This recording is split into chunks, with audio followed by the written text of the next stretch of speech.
What is up, everybody? Welcome back. It is another Disney podcast. We are here. We are excited. We have an amazing show today. I'm super excited. As always, I am joined by Mr. Dave and Mr. Rob. Welcome back, fellas. Hey, hi, Brandon. What's going on? What is up? Woo-hoo! Man, big week in the Brandon and Dave's house. Not to exclude Rob, but like we're getting ready to vacate together. Like, even though like it's in your hometown, we made you uproot and leave your house. So, yeah, I'm headed to the world in 4 days, 5 days. I can't believe it. It's been since the first day of the 50th. But and we all know how long ago that was. That was like 563 months ago. So I was 27. Time, dude. Nice. But yeah, we Your got a beard great was- show. Great show. Yeah. Before we jump in, there are two. One of them is monumental, or should I say million mental, and one of them, that's a weird word that I just threw out there. And then one is it's a I don't even know the reintroduction. But we'll start with the monumental one. Ladies and gentlemen, boys and girls, children of all ages, our new co-host, the one and only Rob Fuzz, just hit 1 million views on his YouTube channel. Woo! I don't have like the cool horn, so I'm just gonna go with magical. I don't know, because it's better than this. I don't think that's the one. Dude, congrats. What an epic achievement. I think our channel has 7. I got my horn, so there it is. Sorry on the There it podcast. So, yeah, it was cool. It was Wow. very, you know what I actually discovered? Shorts. I was been having a lot of fun with shorts. That actually put me over the edge, which was awesome. I was going to get there eventually, but so much fun. At Rob Fuzz, my YouTube channel, and Yes, stuff. So thank you so much. Now I know you're close to also 5,000 subs on your channel, which I think when I found you, you were less than 3,000. So that's crazy. That's great growth. And it's all organic. Like you don't pay for them like I do. You're getting ripped off. No, I'm like, how is it that you have 10,000 subscribers and 13 views for episode? I don't know. They just don't like the content. Thanks, guys. But yeah, dude, congrats. That's epic. It's epic. Again, like I know I sound like a broken record. If you are old like me and love anything retro Disney, like especially attractions, parades, dude, check out youtube.com/Rob Fuzz. You did a stream the other night. It was like for almost 3 hours, something like that. Love it. Usually he does these all request live shows every now and then. Oh, magical. Thanks, guys. Yeah, dude, Magical. big congrats. Congrats, dude. Secondly, thank you for calling it out, Brandon, because I couldn't remember. We had a reintroduction that just happened last night. The 50th is done. We finally ended that 47-year saga. It lasted almost as long as Disneyland's 65th. So I think that still holds the record. But pretty close. If you are a fan of fireworks shows and you are a fan of Magic Kingdom, yesterday was a pretty special day, and they brought back Happily Ever After. And who was there? B-Pump. This Dude, guy. Tell us about it. It was amazing. As if you've listened to our show for any period of time, you know that Happily Ever After is by far my favorite nighttime spectacular at Disney. So I was not going to miss a chance to be there on the night that they reintroduced it to the fans. The fans spoke, and the fans they won. Disney listened. So I met our friends Matthew. If you've been listening to the podcast since the beginning, Matthew was on the podcast at the beginning, and he was there at the Magic Kingdom. So I went and met them. The buzz was crazy. Like having been there between the 50th and the reintroduction of Happily Ever After, That had to have been bigger. there's no comparison. Like Happily Ever After was definitely bigger. People had shirts on. Like people are singing Happily Ever After while we're waiting for the fireworks to start. Wow. Jordan Fisher was in the house, and I think Shut the front door. Ellie, the girl Ellie, she was also in the house. For those of you who don't know, tell us who those lovely people are. So Jordan Fisher is obviously, they're the singers of the actual song Happily Ever Brandon's gone forever. Broadway. So I think they had to start Happily or reintroduce Happily Ever After on a night that they were dark. That's why it was a Monday, so he could be there. That's right. Yes, he's still on. Where is he? What is he playing now? Dear Evan Hansen? No, he's in Sweeney Todd. Sweeney Okay, thank you. So yeah, it was cool. We thought maybe they'd come out on stage and actually sing a verse, but they did not. They're in the VIP but it was room. awesome. It was amazing. Like having watched Happily Ever After seeing Enchantment, I don't know who at Disney was like, Enchantment is way better. Enchantment's way better. I mean, I FaceTimed you a little bit. I sent you a video of the grand finale. Like, yes. It was 8,000. It's 8 million times better than that. But the buzz was cool. Everybody was happy.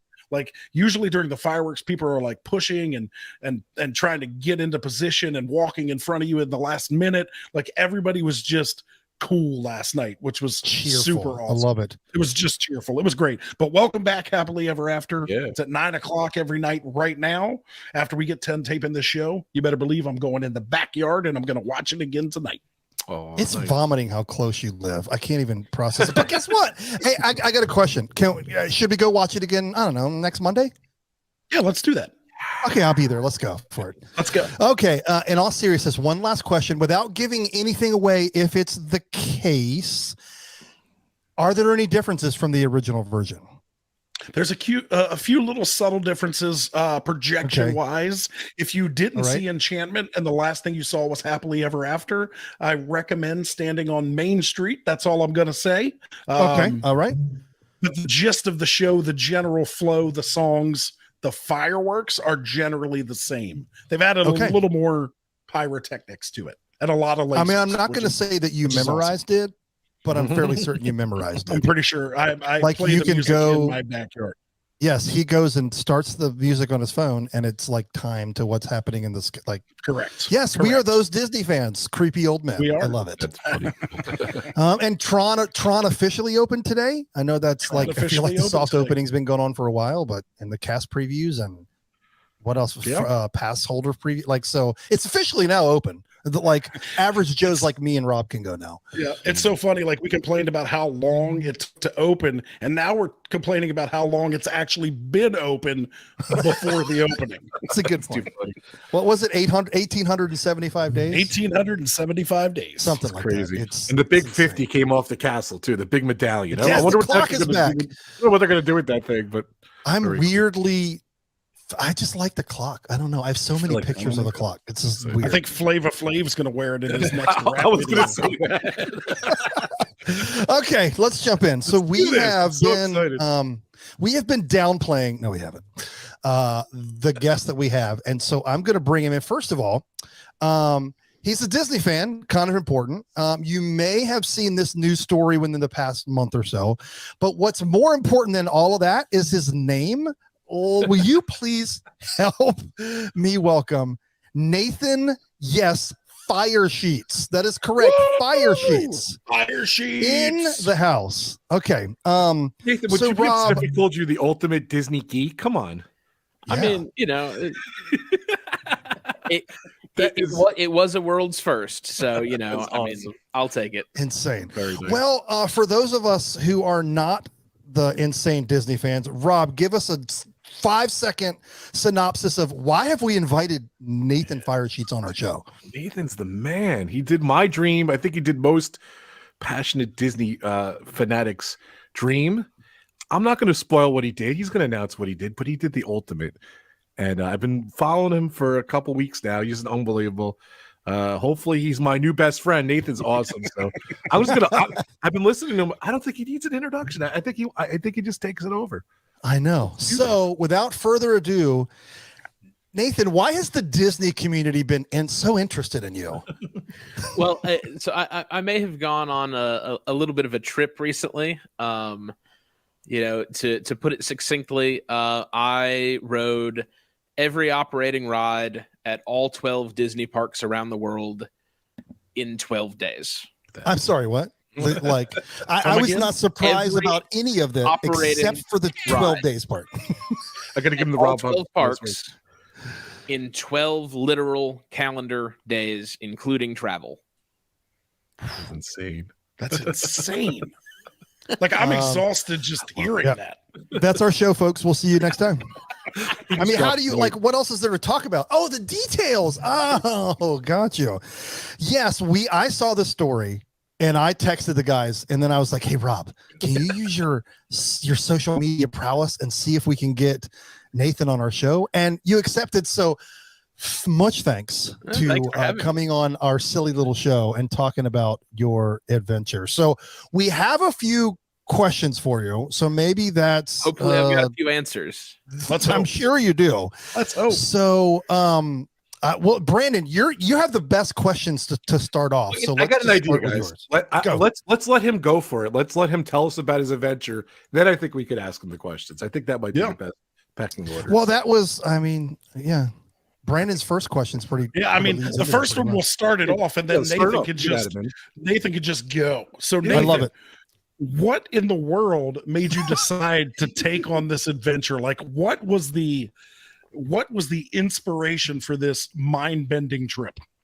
So it's a little bit of a longish circuitous story, so I'll try to get through it quickly. But in addition to Disney stuff, I generally am a fan of theme parks and roller coasters in general. And lately I have been on a kick of looking at traveling internationally and visiting new parks and experiencing new coasters and things. Last year, I did a 2.5-week tour of Germany, and I was looking last summer, where do I want to go for 2023?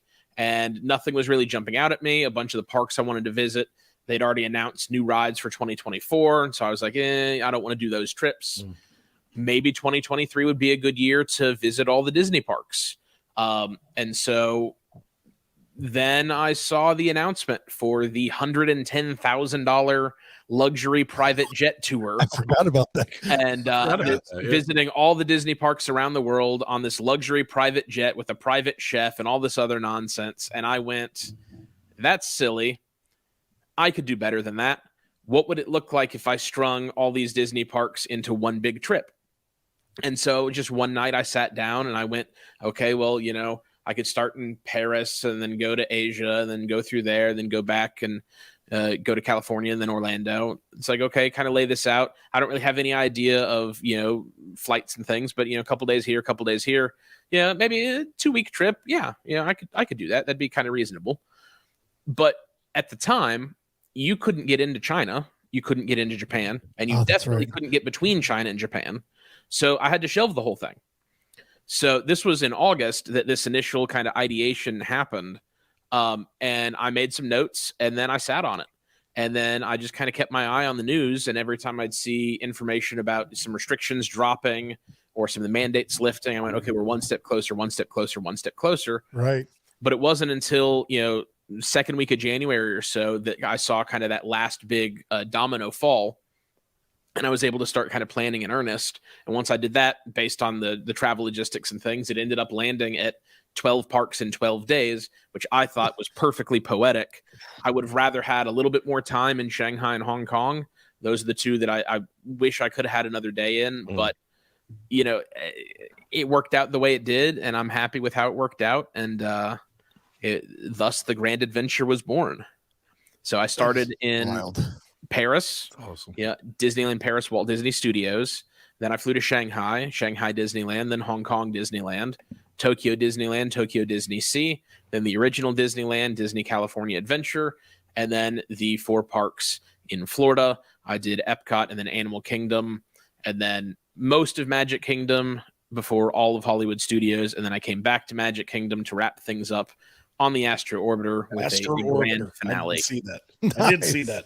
The Astro Orbiter, man, that is one ride I probably won't get on again. It's like the vomit comet for me. Like I just can't do it. The thing with it is, it can be a little intense. Like as it gets towards the end of its cycle and all the rockets kind of descend because you're going as fast as it's going to go, and you get those extra G's, and you're like, yes. Fun. Especially like at night, everything's lit up. You get a nice cool breeze, and then when you get the fireworks going and you're on the Astro during the fireworks, that's special. Oh yeah. Like that combination right there. That was always kind of my goal to kind of end the challenge. I wanted to end on Astro during the fireworks, but I finished everything that last day too quickly. And so I kind of drug my feet a bit getting back to Magic Kingdom, but everybody was sitting there on the edge of their seats waiting with bated breath for me to finish. I was like, I can't sit here and twiddle my thumbs for another hour. So I went up, did Astro, and then I was able to ride again, during the fireworks. to get kind of a Nice. special moment. Nice. And this is kind of a follow-up question to that, and it may lead into one of Rob's questions. Is you started this trip, obviously. At what point did like the cast members or the staff at the Disney parks like catch on to what you were doing and like try to help you along on this journey? Like, at what point did they kind of kick in? Yeah, so I didn't have any official help on this. Like, this was all me. No VIP tours, no special access. No special privileges until after everything was over, and even that was fairly minimal. But nobody really noticed in Paris. Nobody noticed in Shanghai. But when I got to Hong Kong, I've told this story a couple of times, but I was back in the Toy Story Land area, and I was asking a cast member where the priority premier access entrance was for their RC Racer, and he goes to point me in the direction. He's like, "Yeah, I'll just walk you over." And as we're walking, he asked me where I'm from, what I'm doing, and I start telling him. He's like, "Oh, I know you. I follow you." And he was so excited because he'd found out about what I was doing and he'd been following along. And he was like, "This." He was telling everybody, like, "This is the guy. This is the guy." That's awesome. And so that was super cool. He gave me like some stickers and things, but yeah, no like undue like help or assistance. I didn't meet anybody I don't think I met anybody in Tokyo. Certainly not any cast. But then in Anaheim, there were a few people that knew what I was doing, and they were like, "Oh, yeah, wait, are you the guy?" And I'm like, "Yeah, I'm the guy." And then, afterwards, I had a really great conversation with the people at Guest Relations. I was talking to them to get my kind of button at the end, and this girl comes out from the back. She was like, "I overheard. Oh my goodness!" Like, because she'd been following along, and she was super excited. We had a great conversation about all the different parks and the trip and everything. But then really where it really kicked up was when I got to Orlando. And when I got off of Spaceship Earth at Epcot, that was the last ride at Epcot, there was this whole gaggle of cast members standing there waiting for me. And I'm just like, I'm exhausted. I just got off of a very dark ride. I'm picking up my backpack, getting out. I look up, and there's just all these cast members. They burst into applause, and it takes me a second to realize, wait a minute. Wait, they're clapping for me. They're here for me. That's so cool. And I was so humbled, and they one of them ran up to me with a cold bottle of water and was like, "Here you go." And another one hands me like a little like Harmonious souvenir pen and was like, "Here you go." And I was like, "This is so awesome." And they were all like, "Yeah, we've been watching, you cheering you along, keep going, you got this, you got this." And so that was super amazing. And then I left there and I went to Animal Kingdom.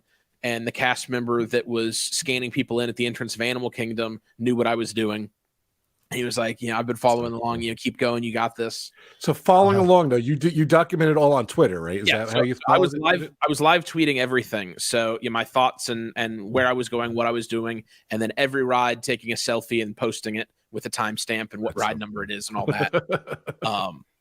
It made you legit. Yeah. I mean, so it's, if you're not familiar, there's a whole community of people that are the challenge community that do these Disney park speed runs. You try to ride all the rides at a resort in a day, and one of the key things with that is you take a selfie on every ride as you do it, to show that you've ridden the ride. And so kind of, I've got a whole bunch of video footage. I was filming the whole thing, multiple GoPros and stuff, but it's going to take me forever to churn through that footage and get something out. I bet. Being able to have the selfie is kind of there in the moment, and then all of my thoughts and strategies and all that as it was happening really made it engaging for people to be able to follow along at home, and know what I was thinking, know what I was doing, anticipate where I was going next, experience those highs and those lows with me in real time, and I when I started, like, I wasn't expecting like a ton of people to be following along. I figured, the handful of followers and stuff that I had, some people from the challenge community would be interested in everything. And then it just blew the heck up. Yeah. Yes. And then by the end of it, it was thousands of people cheering me on, going, "You can do this. You got this. You got this. You got this." And that was super, super heartwarming and encouraging and humbling, to say the least. That's awesome. Wild. Absolutely wild. I've been following you, and I heard your knees weren't that great. How are they feeling now? I'm just curious. We're about a couple weeks out. So. Yeah, they're better. I'm still not entirely sure what I did to them. because you're right at the beginning of the trip. The first thing is the hotel I stayed at Disneyland Paris. The Sequoia Lodge was just horrendous. My bed there, I'm legitimately not sure if it was actually a mattress or if I was sleeping on a box spring. It was so hard. Jeez. And I'm a stomach sleeper, so that's a bunch of pressure on my knees. And then so I was there for about half a day because I flew in, the flight landed kind of midday. I was there the second half of that day, and then all the next day before the challenge started. And that morning I went and I did the Walt Disney Studios stuff kind of first thing. And one of the early rides I got on was that little Cars spinning ride. Yeah. And We those did that. cars are tiny, and they are very hard metal shells with no padding or cushioning. And I did not have my seatbelt as tight as I needed it to be. And when it gets spinning, like, you get flung around. And I spent that whole ride getting flung around and my knees just slamming into the inside of that thing. Ouch. Ugh. So Perfect start. yeah, so there was that. And then so I still don't know, was it the bed? Was it the bashing them into stuff on the ride? Or was it just, I did something using them, too fast or too awkwardly or whatever, and I strained something. I'm still not entirely sure what it was, but there were times, especially kind of that first handful of days after that, where just walking was tough. Stairs were very, very delicate. Running was completely out. So yeah, it was rough. It was really, really rough. They're doing better, but yeah, that was. I'm glad that was tough. Wow. So Nathan, kind of take us through. Like, you started at Paris, and then kind of just take us through your adventure. Maybe the Cliff Notes version, but because I love the story, I've been listening to some of the podcasts you've been on. So. Yeah. So I mean, this is one of those things where I could go on for days and days and days. Right. Yeah. I would try to be brief because it's just there's so much to it. I mean, it's it's a two weeks of trip. So condensing that down into just a few minutes is it's tough, but yeah. So one of the things with Paris, that was the first time I'd ever been to Paris.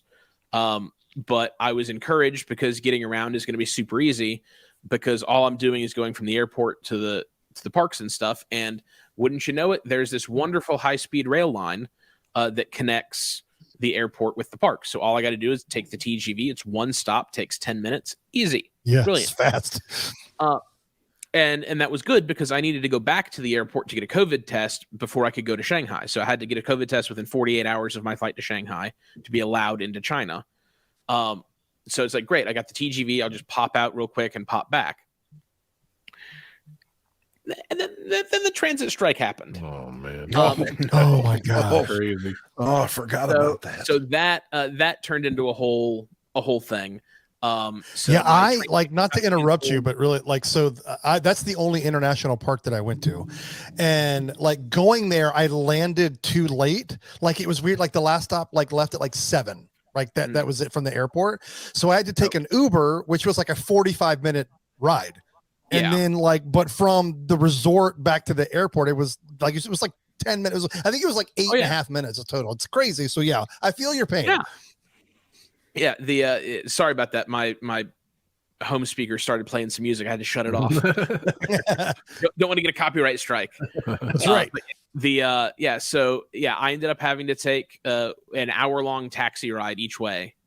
It was like $80. That's crazy. And so instead of being able to pop out, get my test, and pop back, it ended up taking over 3 hours. But the thing was, I was still able to get everything done at both parks that first day, even with the 3-hour thing, except for Autopia and the horse-drawn streetcars. Autopia closed early because of the rain and didn't reopen, and the streetcars never came out because the horses don't like the rain. But I was able to get both of those first thing the next morning, and so that was knocked out of the way. And then that was the rule too. If it wasn't open, then it doesn't really count.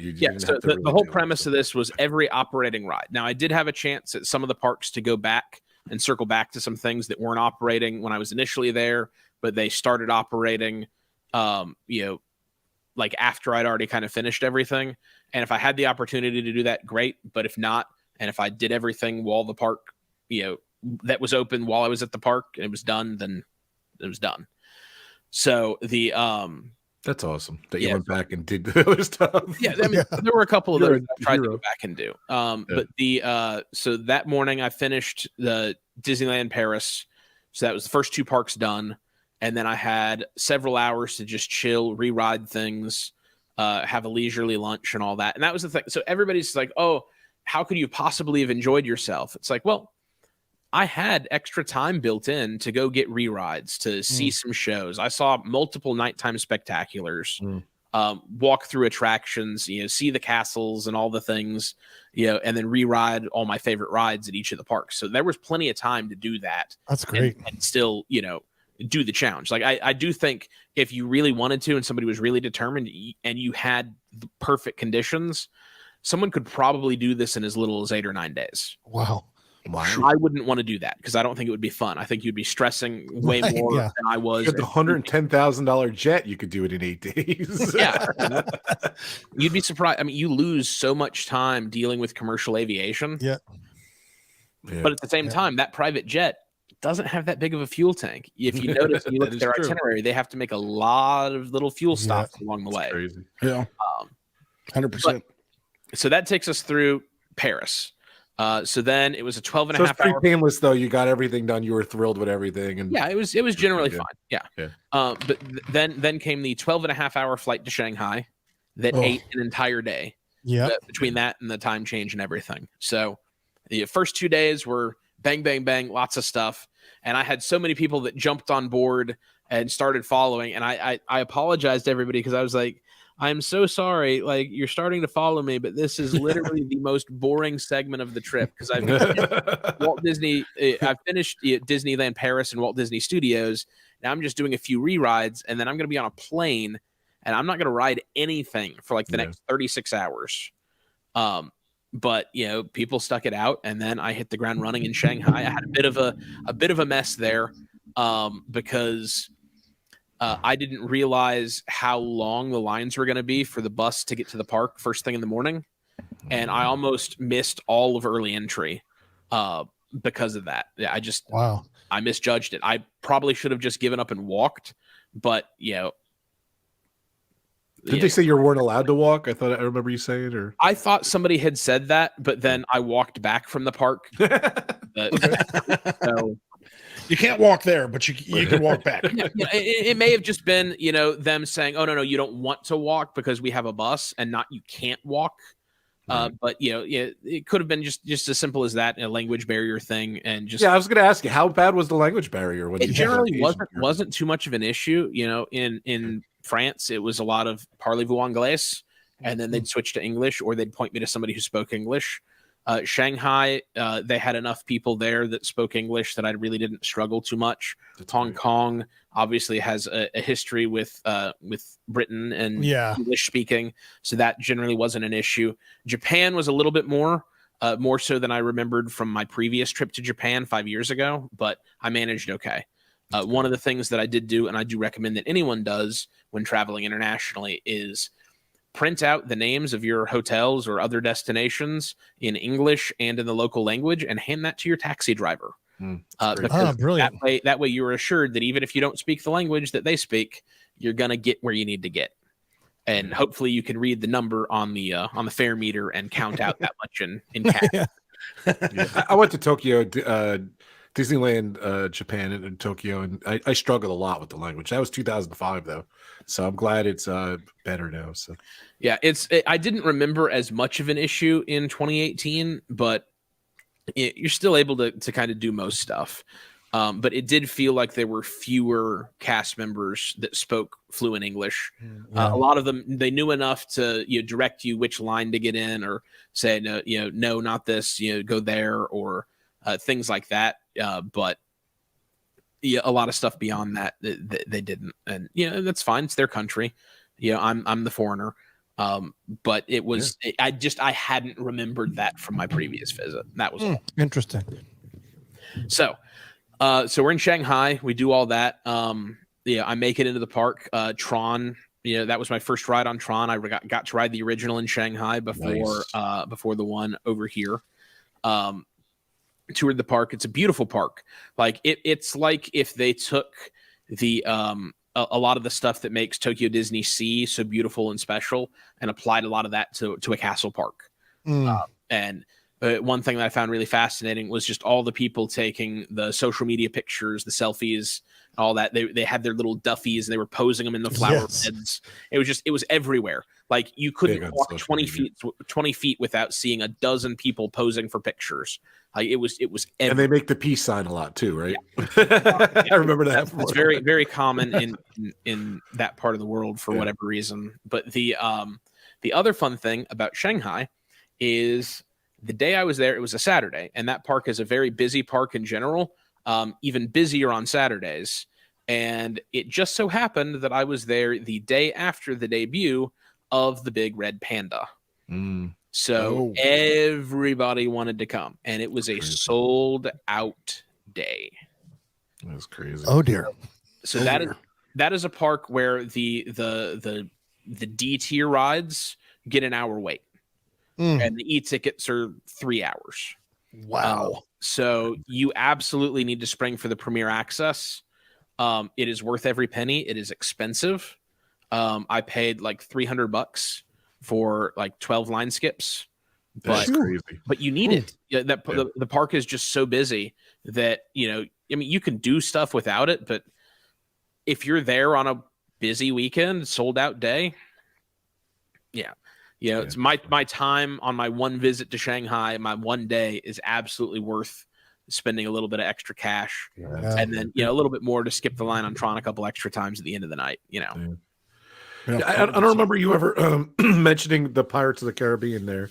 So That's the one that has the different one, right? Yeah, it's very different. It blew me away on first ride, but I don't know that it sticks with me as much on re-rides. So I am by trade an audiovisual systems engineer and programmer. So I'm very well versed in AV stuff, and so I'm very sensitive to projection mapping that may be a little less than perfect. And there were a lot of things on that ride that were probably cutting or bleeding edge when they were installed. Yeah.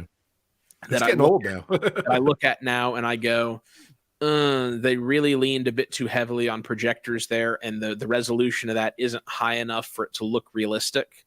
Or they projection mapped this effect. They probably should have just made it practical. But they were probably just doing a lot of it because that was the cool in vogue thing. That being said, there are still a ton of things with that ride that are super cool and impressive and immersive and amazing. But when I sit down and think about it, my new favorite Pirates is the one in Paris.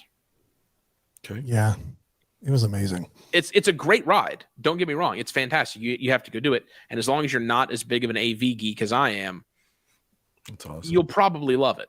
I'm just, that's just my thing. So I see those things. And, I'm with you. I mean, being in that world, like for a living, like that's the, I don't, just because that's what sucks about technology. Yeah. It just is. It's like when that came out, it was like, are you I didn't realize it was so kidding me? dated, Yeah, but now like you probably need like way better resolution projectors. Yeah, exactly. Like everything, and and that's like for Disney to what they're doing, that's a lot of zeros behind the numbers. And so obviously with, no one's immune to what's going on in the world, and they're just not going to spend that money there, not right now. And so that's what's challenging.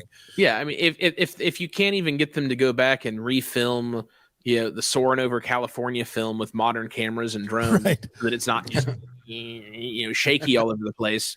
I mean, it's great that they bring Soarin' over California back at DCA as often as they do, but man, it would be so much better if they filmed it with modern cameras. Yeah, definitely. Or the new one wasn't 90% CGI. That would also be awesome. Yeah, that would also definitely help. Yeah, I will say, for people who don't know, the Soarin' in Shanghai and the Soarin' in Tokyo are literally just the Soarin' around the world film, with prettier buildings and pre-shows tacked on the front of it. The only change that they make is the kind of the last scene where you get the fireworks over Epcot or Disneyland. That's in Tokyo. They do the first part of it. It's the downtown skyline of Tokyo. Then there's a quick cut to Tokyo Disneyland for the fireworks bit. Shanghai, inexplicably, is the Shanghai cityscape, and then the fireworks just start going off over the skyscrapers, which makes no sense at all to me. Yeah. But people wait 3 hours for it. Yeah. Crazy. Wild. So yeah, but for me, it's just like, yay, it's soaring again. That's how I feel here. Like I'm here all the time, and when people come visit, everybody's like, "We got to ride Soarin'," and I'm like, "Yay, it's Soarin'." You're like, Yeah. no, you really don't. Living with the Awesome. land is so much better. I mean, I would like Soarin' a lot more if I didn't always get stuck on the outside edge seats. Yeah. But whenever they're looking for a single rider, it's always for, oh yeah, we got this one extra little seat all the way over here, and so you get the Eiffel Tower. That's like, Yeah, we've always been. Brandon taught me to be very selfish and like go up to a cast member and said, "We want B1, and we're willing to wait." So they, you let the other 75 people go and then wait to be first. So, but the kicker there is the willing to wait. Yes, and most your timeline is a little different. Well, and then you factor in the fact that the merge for that is so far back that even if you do have a lightning lane or premier access or whatever, you're still not getting on it in under 20 minutes. Right. No. 99% of the time. So it's like, do I really want to wait another 8-minute cycle? Yeah, that's important for people. I think like even back in the day when when you would, okay, we're staying on property. We're 60 days out. Let's get our fast pass. And we get out and we're like, the first couple of times when I'm like, we still waited in line for 30 minutes. Like, yeah, it doesn't it's not like, excuse us, we're going to the front and not waiting. It's like you get kind of like he said, fed in, you bleed in to that one is worse wherever the access point is. And that one's really far back. Yeah. The other one that I think is really fun is when they do the virtual queues, and it's, you got to be in there. You have a couple of seconds to grab a spot in line. They tell you it's going to be however many hours to come back, and then the time changes, and then now I gotta go now. And so you go and you get there and you rush, and then you still have to wait an hour before you're on the ride. Yeah. It's like crazy. if you're waiting an hour, like just to a standby line, everybody would like it better. Yeah. Everybody would like it better. It'll be 5 hours the first day, and then it'll settle at 2 or 3 hours for the rest of the time, and everybody be happy. You don't have this lottery thing where people sitting at home deciding whether they're going to go to the park or not, depending on if they get just take the standby. That's my little PSA. Nice. All right, so we did Shanghai, and we're off to Hong Kong. We did Shanghai, off to Hong Kong. So Hong Kong was my favorite of the international parks. Oh wow, okay. I heard it's tiny. It's not super big, but what it has, it does well. So Nice. I really, really loved Big Grizzly Mountain. I've said that it reminds me of if Big Thunder Mountain and Expedition Everest had a bit of a love child. So it's got that kind of mild mine train kind of feel. And then you go up the second lift hill and you stop, and there's a switch track and you roll backwards, and there's a backwards section. It's a fairly mild backwards section. I think they overcompensated a bit because of how intense Everest's backwards section is.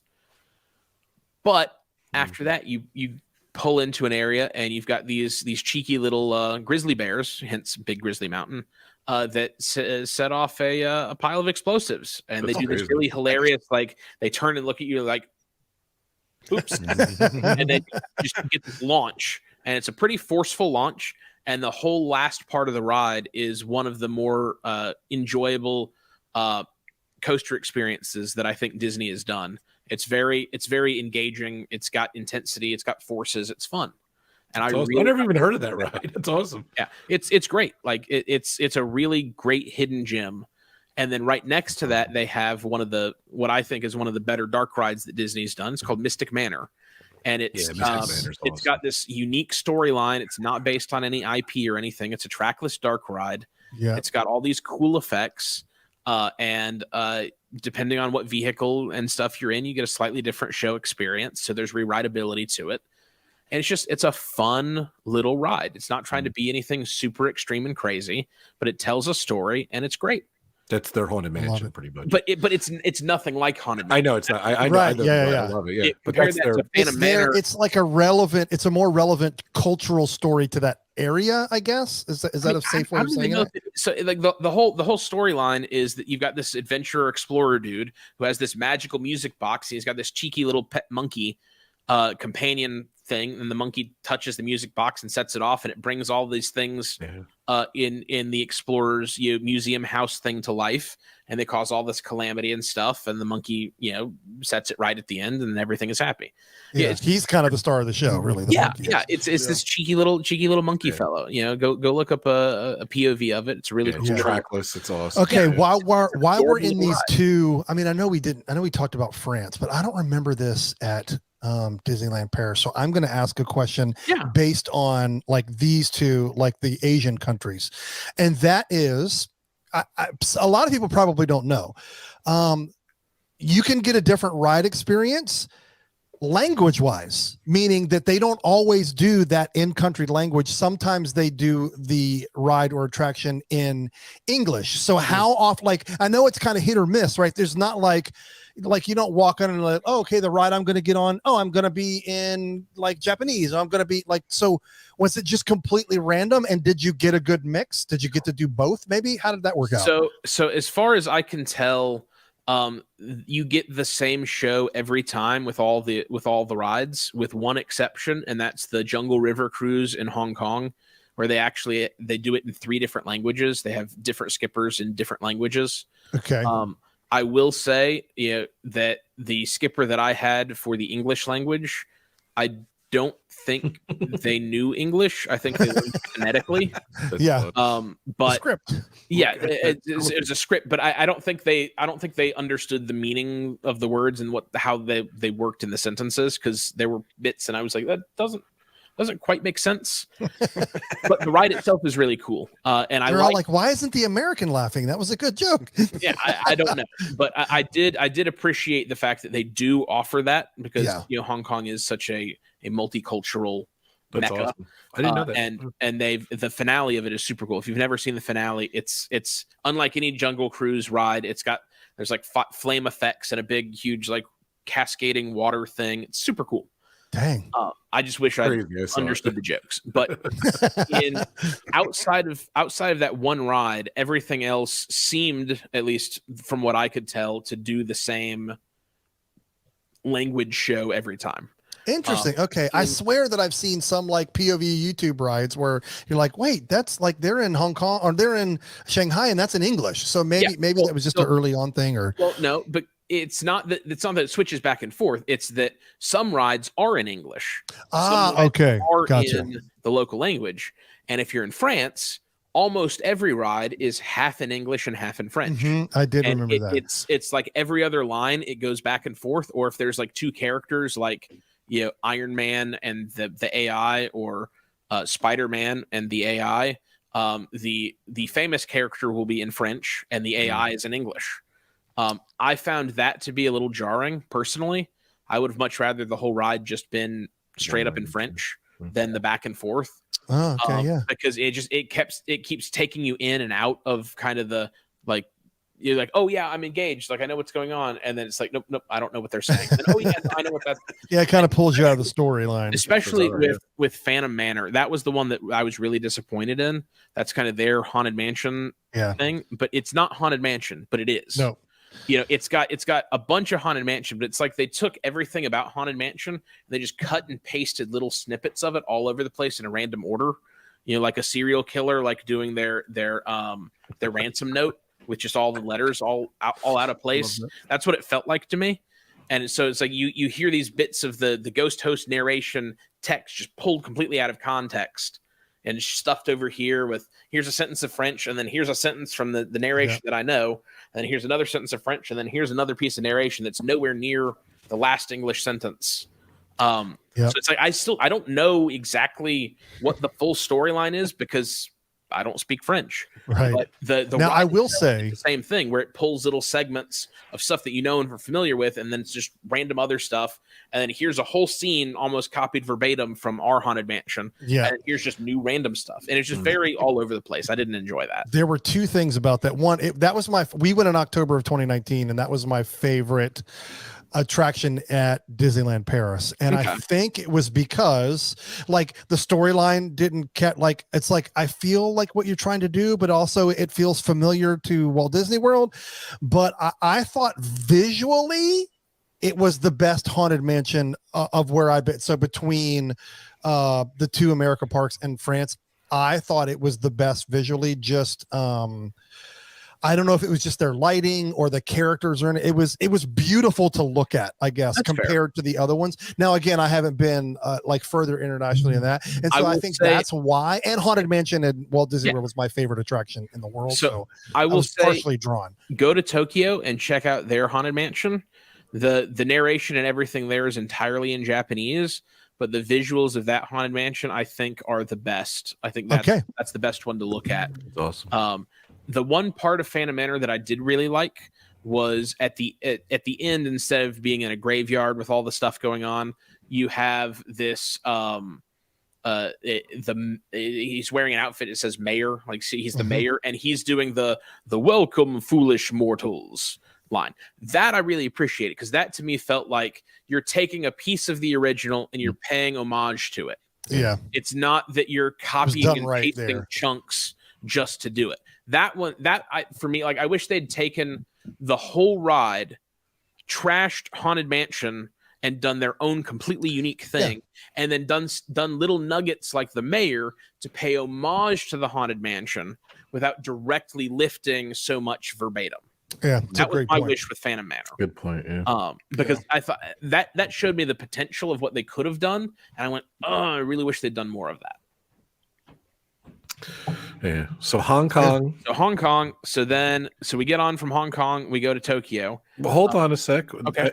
I know a little bit about, and the Beauty and the Beast ride. I think was one of your favorite ones. Is that in Hong Kong or? No, so that's in Tokyo. Okay, Tokyo. Okay, sorry about that. Yeah. So we get to Tokyo, and I swear. So far everything's going good though, right, Nathan? Pretty smooth, pretty much. Okay. And Tokyo went fairly well as well. You know, I mean, it's just a lot of stuff, a lot of exhaustion, you know, and you're just kind of dealing with it and moving on, you know.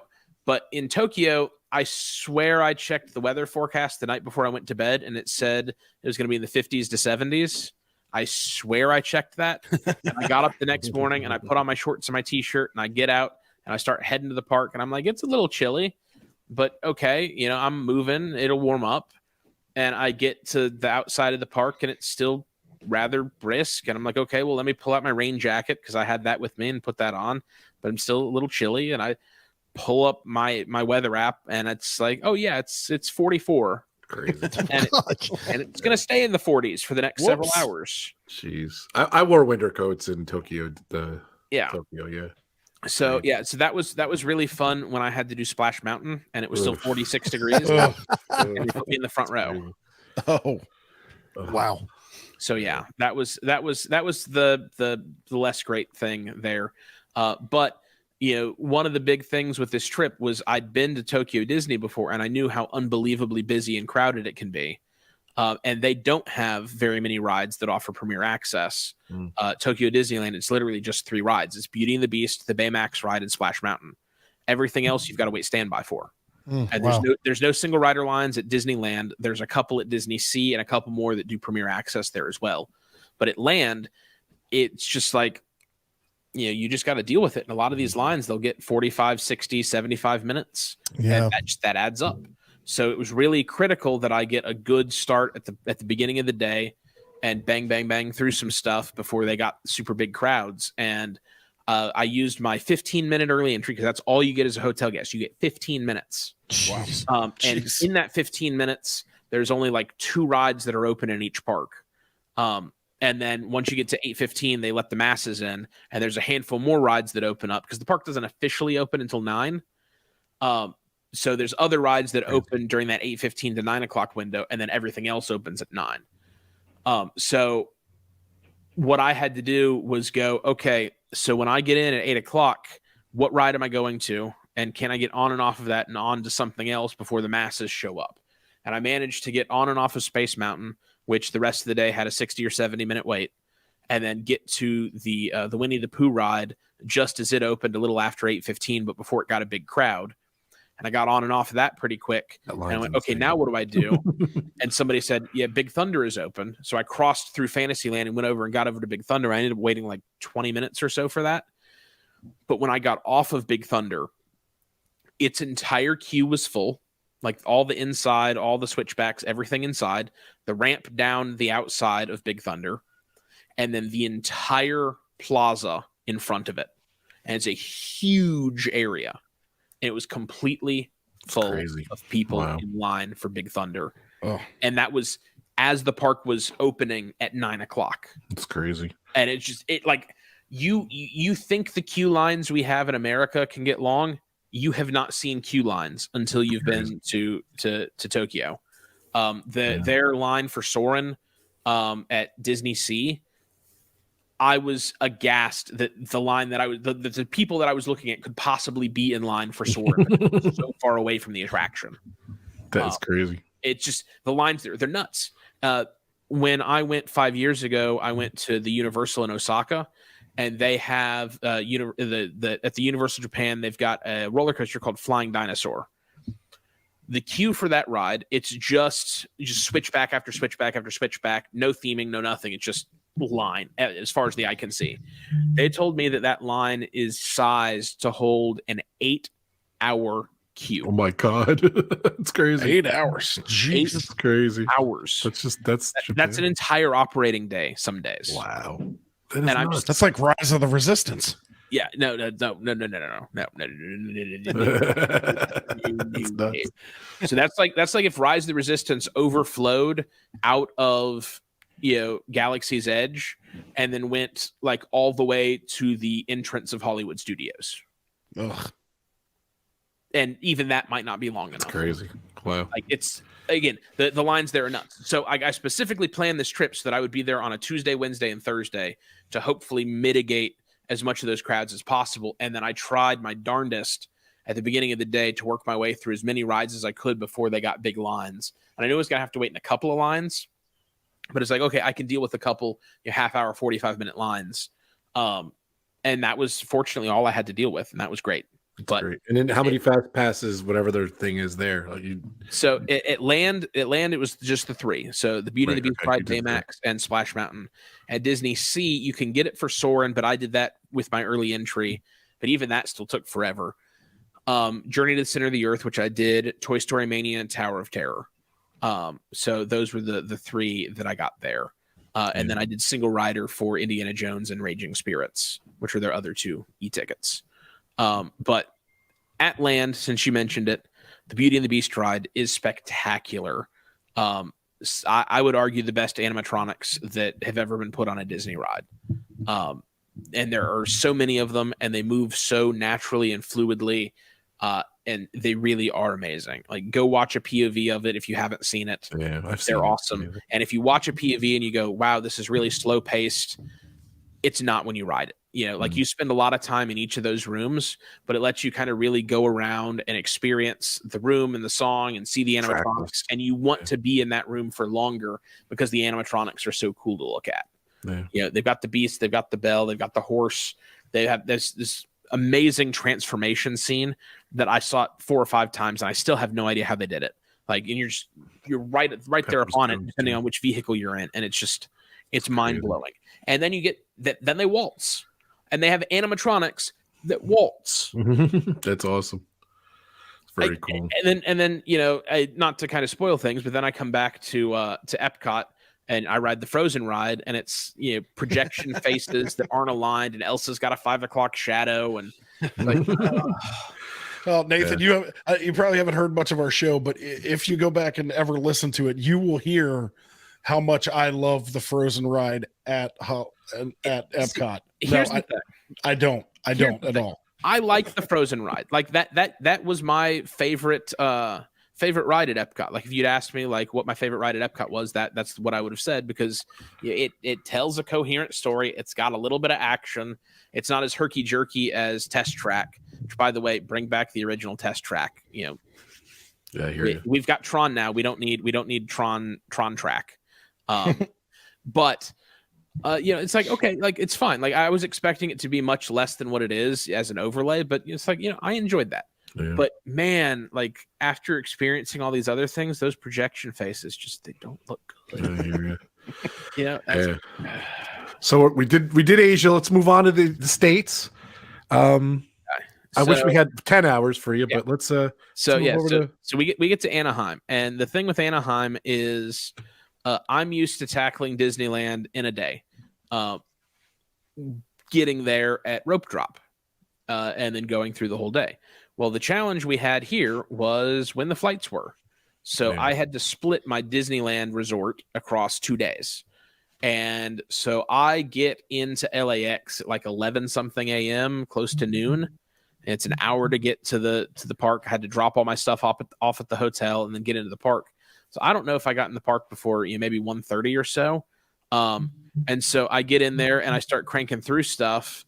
So I got on the Main Street vehicles at 1:31. So yeah, it was 1:30. I've got till midnight to do everything at Disneyland. Wow. And it's like, okay, can I do this? Can I not do this? I don't know. So I start going through stuff. I get towards the end of the night and I'm like, okay, I'm okay if Fantasyland clears out because I still needed all the Fantasyland rides at the end of the night. But you get 9:30, 10 o'clock, 10:30, 11 o'clock. Fantasyland isn't clearing out.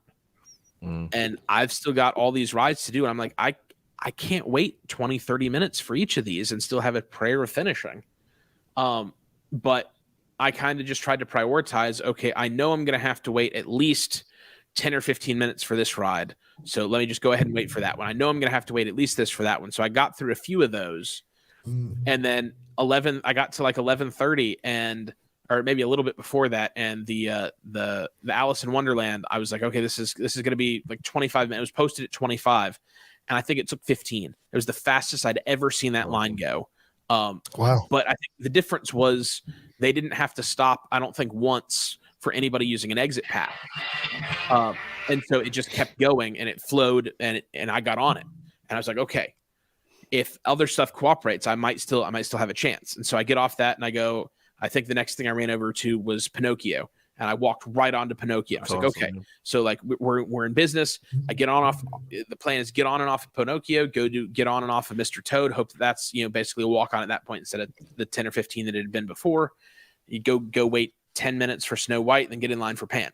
I head over to Toad, and it's broken down. And oh no! It's like, okay, go wait for Snow White and pray that Toad comes back up. So I go and I do Snow White. And I get on that at 11:47. So it's like we're right there at midnight. That's crazy. And And so I get on it, I get off, and I cross over to Mr. Toad's. I'm like, please let it be open. Please let it be open. And as I'm walking up to it, they reopen. That's awesome. No way. Which is pretty impressive for that close to midnight, right? Yeah. Like, I know, yeah. You think they just throw in the towel. Yeah, but I'm the second person in the queue. That's crazy. And I get on it. I'm on it at 11:51, and I get off of that, and I'm in line for Peter Pan at 11:56 with 4 minutes to spare. Wow, and so awesome. that was Disneyland. I got it done. I have no idea. It just, the crowd went from just this insane thing to nothing, just like that. Everybody finally went home, and I was able to go pew, pew, pew, pew, pew, through the last few rides and get it done. And I was elated, just extremely happy. And it was fantastic. This really, really, really high point. And then I slept through all of my alarms the next morning. Oh, no. I had a 2 p.m. flight to Orlando, and the plan was to get up, use the early entry, knock out all of DCA, and rush to the airport to make the 2 p.m. flight. And I slept through all. Oh, man, your body's just like, goodbye, no more. So I ended up, I had to pivot to the red eye, and I didn't find this out until literally just a couple days ago. But Touring Plans does crowd levels for the parks. Yep. The day I was in Disneyland, it was a level 9. Oh, geez. The day that I had to do DCA, I was planning to be done in 3.5 or 4 hours, first thing in the morning, just really aggressive strategy. It ended up taking closer to 10. Oh, jeez. Because you got late. Wow. You were late. Yeah. The crowd was a 10 out of 10. Oh. It was St. Patrick's Day. Oh, jeez. Yeah, they had their food festival thing going on. Jeez, oh man. It was a Friday. But you did it, right? It was a miserable day. But we got through it. And then from there, it was on to Florida. So, yeah. So, but the thing is, home stretch. The thing is, Finally, the park I know something about. Yeah, but because I slept through all my alarms, I had to take a red eye, which meant no real sleep. I got maybe 2.5 or 3 hours of sleep on the flight. Hey, you're going to Disney World. You don't That's need right. much rest. Yeah, no sleep- worries. Sleep doesn't matter at Disney. I'm starting day 11, and I've slept like 3 hours maybe. I get off the plane, I take an Uber to the hotel, drop my bags, and then Uber on.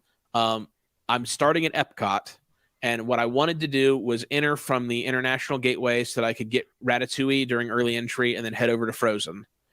So what I did was I Ubered to the Swan so that I could just walk along the boardwalk and then enter through the International Gateway. And what I didn't know was apparently sometimes, and maybe they do it all the time, but I haven't been in a while, they let people in way early.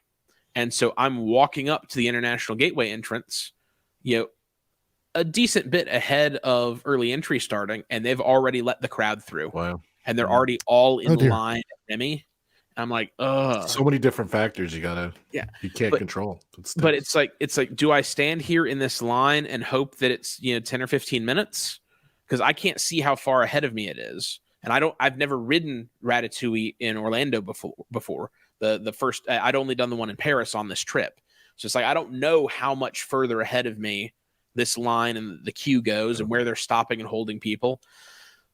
But I had the foresight at 7 a.m. when I got my virtual queue and all of that, I pulled a Ratatouille lightning lane. So what I decided to do was bail on Ratatouille during early entry and use the lightning lane to come back. And so I hustled over to Frozen, and I don't know when it happened, but by that point, my knees were cooperating enough that I was actually able to hustle all the way around from the International Gateway to Frozen. Yeah, I was gonna say that's not like a quick hustle. That's complete opposite side of the world. So, but I was the 12th person to enter the queue at Frozen. Nice. And I was on, I think, the second boat dispatched. That's awesome. So I got on and off of that, went and did Mission Space because Test Track was down, crossed over, did Soarin', Living with the Land. Did you do orange or green Mission Space? I did green because I was tired and I didn't. That is the correct answer. That's the only one I'll do. So before I forget to ask, did you track how many steps you took and all that stuff? And I did not, because I don't have a Fitbit or anything that does I was that. just curious. A lot of people have asked that, and I thought about, but yeah, I had so many other things I was carrying, and all these cameras and all this other stuff that adding one more piece of tech to keep track of, I was just like, nope. Probably did 8 to 10 miles a day. Probably 10 miles a day. My estimate is that it was over 100 miles that I walked. At some point, I keep saying I'm going to go back and use the Google Maps distance tool and try to track my routes through the parks and figure up a better estimate. But I'd say it's safely at least 100 miles. Yeah. Okay. But keep going. I love this. Keep going. Yeah. So you work through Epcot. It was my first time riding Guardians, which was really cool. That's cool. I was hoping to be able to ride it twice that morning, but my virtual queue slot was too late. So I ended up having to buy the individual lightning lane, and they didn't call my virtual queue until I was leaving to go hop to Epcot or to Animal Kingdom. So I only got to ride it once that day.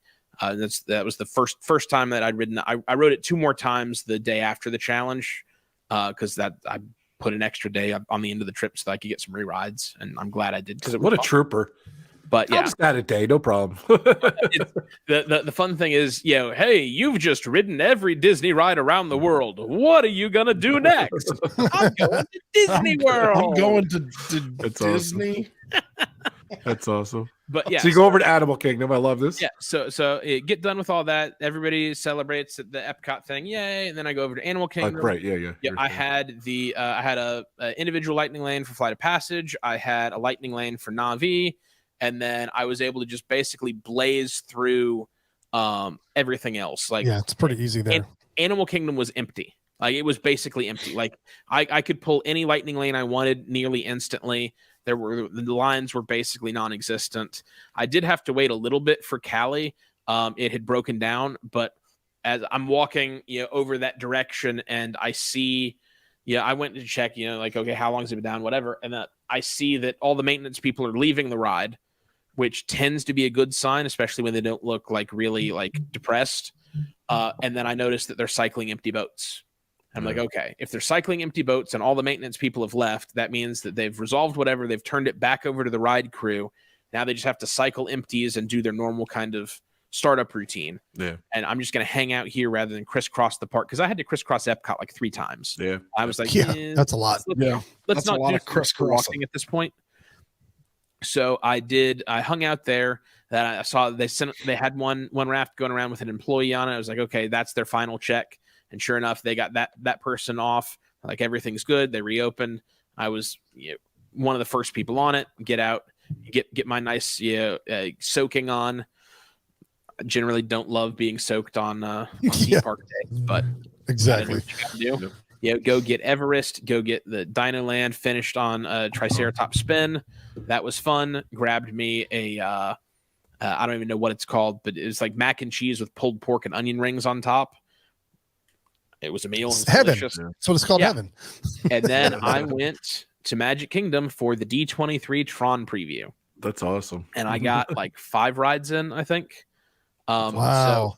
So basically, like, I'm in the thick of this thing. I'm just going to stop for 2 hours and marathon Tron, That's awesome. And that was super fun. And then I knocked out a few more rides at Magic Kingdom that night, just a handful of things I could get on. I stacked a couple lightning lanes, knocked a bunch of things out. And then the next morning I came back, knocked out most of the rest of it. I wasn't super stressing about time, but I was able to get on a lot of things, pretty quickly. Carousel of Progress broke down though, so I wasn't able to do that. And I'd intentionally left Astro Orbiter. But because I'd also had to leave Carousel of Progress, there was a certain amount of question in everybody's minds. Okay, well, what's he doing? What's his strategy?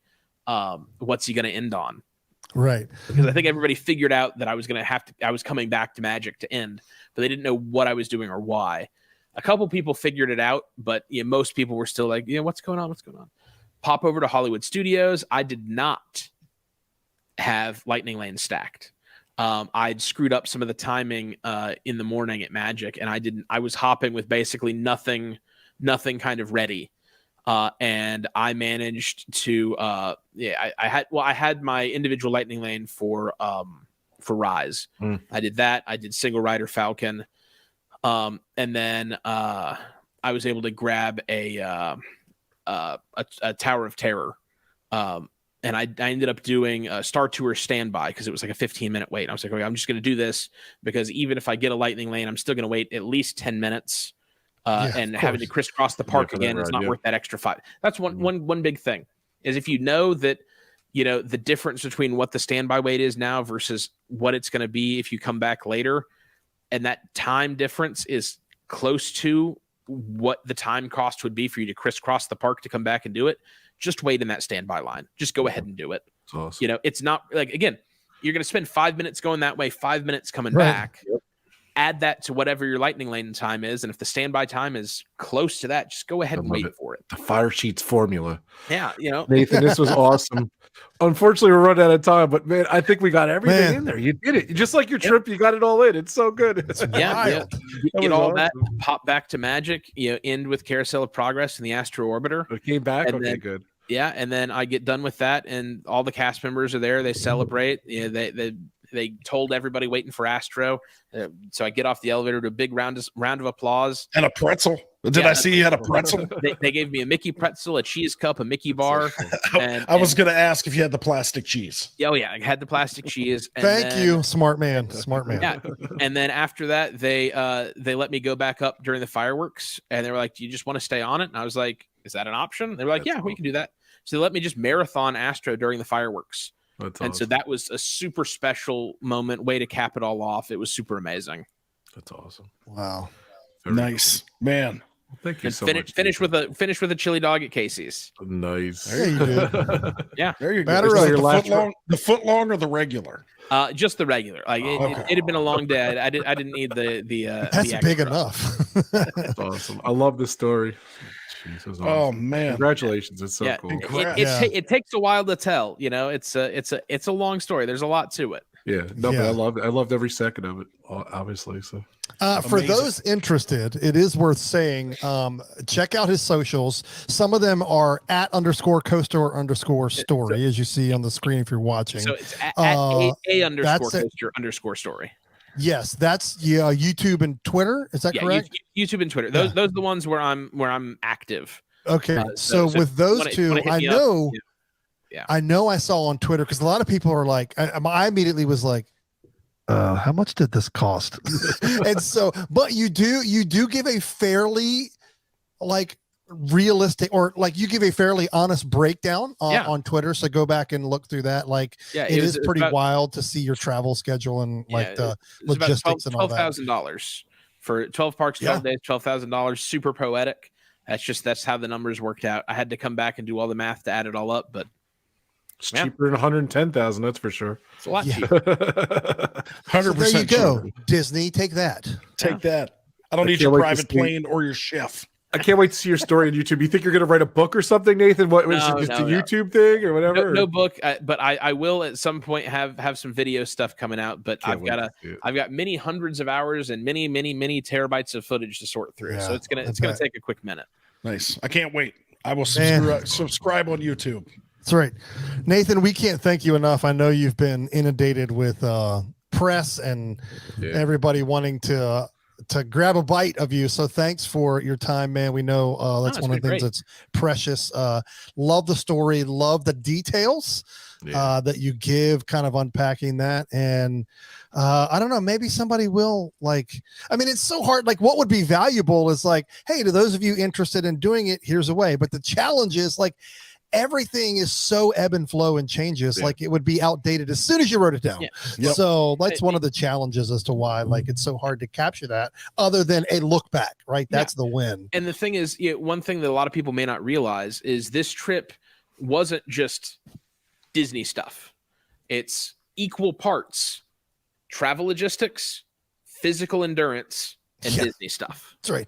Like the Disney stuff is literally just a third of this whole. That's the easy stuff. Yeah, it's like literally like I have spreadsheets on spreadsheets on spreadsheets to track the travel logistics and all that stuff. And then if you've never done crazy park challenge, super long 16, 17-hour days in the park, then gotten up and done another one the next day, and then figured out how to keep going more and more after that, like you really don't understand like what it actually takes to do these things. You got to take care of your body, take care of your feet.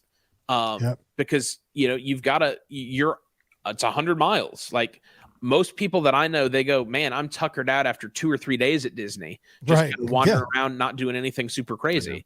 100%. So you really like you've got to know what you're getting into, and it's intense. And then surviving for 2 weeks on 4 to 6 hours of sleep, like your body's not supposed to do that.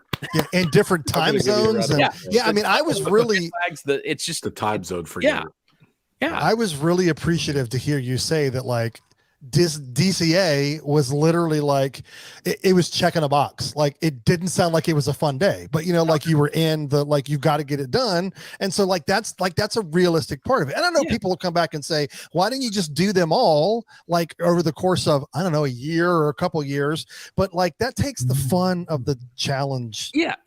Of it. There was an opportunity here to do something that nobody else had ever done. Yes. And I seized that opportunity, It's brilliant. But at the same time, there's a reason nobody else has ever done this, and it's because it's crazy. 100%. Yeah, Nathan. Hey, man, Disney contacted you since, Nathan? But if you look on Bob Iger's Twitter and you scroll through his likes, somebody said, "Hey, Bob Iger, make this man a Disney legend," and he liked that tweet. Oh, nice. According to Bob Iger, I am a Disney legend. There you go. According to us, you are a Disney legend. And we will wrap it there because how are we going to top that? Like Bob Iger, but he likes you. That's what he did. He liked you. That's what we're going with. I'll take it. Nathan, man, thanks so much. Rob, again, thanks for doing the legwork to put this together. I cannot wait for people to hear this story and to look back, if they didn't follow your adventure, to go back and, go back through the feed. So thanks again for your time, man. Yeah, this if was anybody has any fantastic. questions, feel free to hit me up on my Great. Twitter. Yeah, great. It's good on Twitter. Hit me up. Ask me whatever. I've tried to be pretty open and ask me your questions. Awesome. It's epic. Incredible story. Congratulations. Definitely don't want to go without saying that. Yeah. And ADP family, until next time, thanks for joining us on this epic story and adventure. Have a great trip, Dave. Brandon, yes, take care. I'll see you next week, Disney World. And until then, bicycle. Peace. Thanks, Nathan. Bye, everyone.